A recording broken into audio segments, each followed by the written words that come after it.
Good evening. New South Wales has today unveiled their back-to-school plan as COVID cases remain high across the state. Authorities today announced that students and staff will be asked to undergo testing before the return on January 28.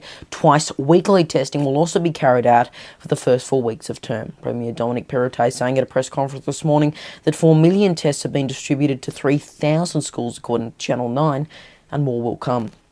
The state today recorded 20,423 new COVID cases and 34 deaths. In Victoria, a similar story. Students to undergo twice weekly RATs. Dan Andrews confirming they will be back at school on day one of the first term as planned. That's in person, with Deputy Premier James Merlino declaring that remote learning is an absolute last resort. There were 13,091 new COVID cases and 14 deaths. But in WA, which currently has the lowest case amount in the country, there's outrage continuing to grow from some after the decision from Premier Mark McGowan to suspend the state's border reopening indefinitely.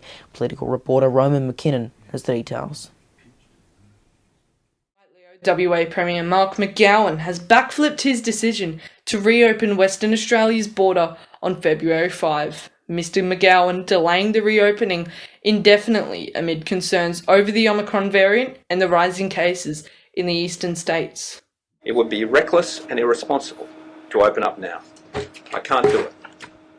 I understand that many people have planned around this date, and it is important we now provide people with a pathway to reconnect with families on compassionate grounds in a safe manner. I know this decision will be unpopular with many people, as holiday plans and some family gatherings will have been disrupted. For that, I am sorry. Millions of families' plans now thrown into turmoil as they were supposed to be reuniting with loved ones in just under 2 weeks. Some travel exemptions will be relaxed, including compassionate reasons, but you will still need to isolate for 14 days.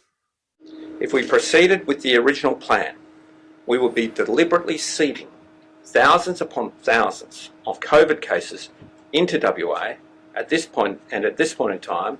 That is not what I'm going to do. Despite escalating cases, Scott Morrison says there will be no change to isolation rules after National Cabinet on Thursday. Mr Morrison also backflipping on a decision not to relax trucking licensing following a controversial proposal to allow just 16-year-olds to drive forklifts to ease supply chain issues. Earlier in the week, Australia recorded over 2 million cases since the start of the pandemic. The first million took 2 years and the second million only 2 weeks to reach. Leo. Overseas now, New Zealand will move into the so-called red traffic light setting at 11:59pm local time tonight after 9 linked Omicron cases were reported in the community without a link to the border, indicating community transmission in Auckland. The tougher rules are not the same as a lockdown. Travel will not be restricted and people can still visit each other, but there will be restrictions on venues and a clampdown on large gatherings. PM Jacinda Ardern says the country can expect to be under the red setting for some time.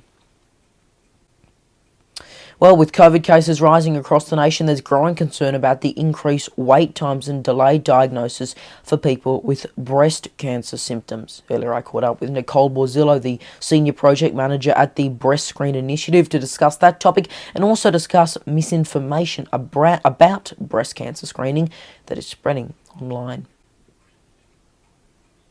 There are no changes to the existing program. The program is the same as it has always been.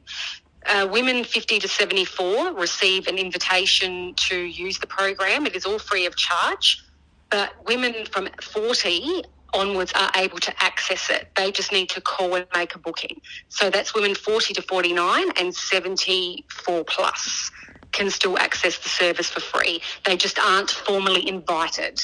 The issue is that we do have problems surrounding this service. Prior to COVID, Australia only had a 55% participation rate. In actual fact, one of the latest reports, 2019 to 2020, we had 50% participation report in the 50 to 74 age group. We only had a 50% participation rate. So it was already a very low participation rate prior to COVID. Then with COVID, there was a mandatory closure nationwide, April 2020.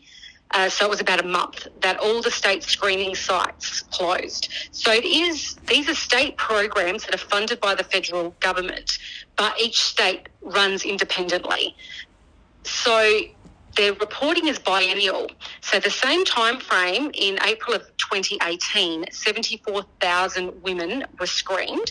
In April of 2020, there was 1,100 women screened, and that's the health and wellness report. So that's a huge difference. That's just 1 month of the national screening program closing down. All health advice has been, if you have a breast issue, if you cannot access breast screening and you need your screening, go to your GP. But a GP's role in breast screen is passive. There is no mechanism for a general practitioner to organise a breast screen for you. The only thing that they can do is give you the number and you call and book a screening. There is no quicker route by going through your doctor. The only thing that will happen is they can refer you to private radiology, which for a routine screening you will have to pay for. So to put this on general practice, where general practice is not supported in this area, is incredibly unfair. Nicole Borzillo, Senior Project Manager, Breast Screen Initiative, speaking to me there. And Hozavan and Melly with a look at what's coming up later tonight on WAMN News. Thanks, Leo. Tonight on WAMN News, setting the agenda for Australia Day.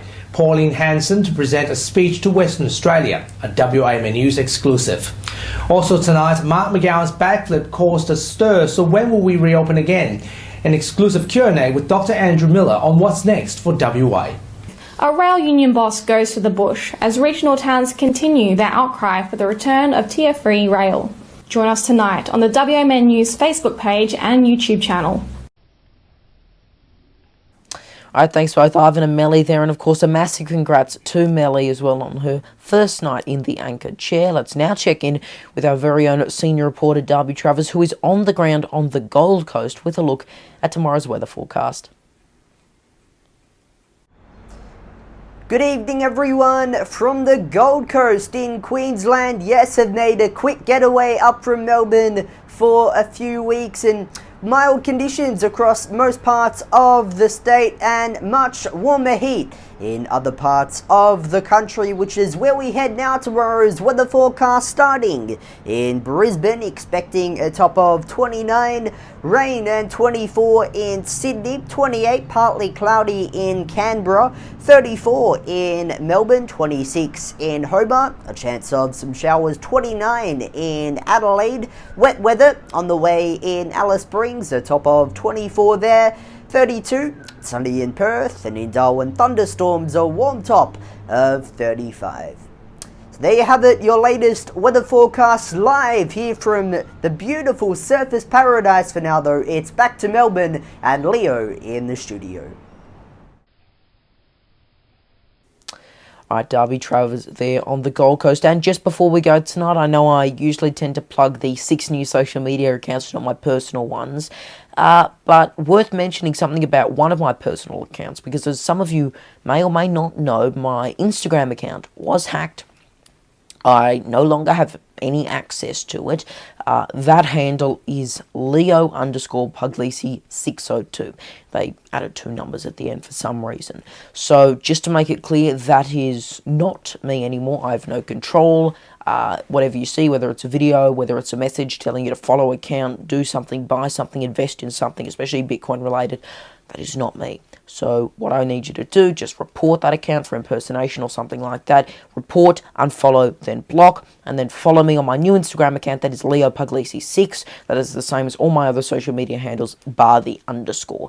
So LeoPuglisi6 is where you can find me. And of course, latest headlines, always 6 News AU.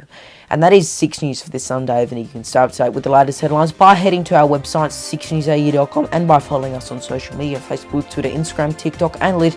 Just search 6 News AU to find us. I'm Leonardo Puglisi. Thanks for your company. Good night.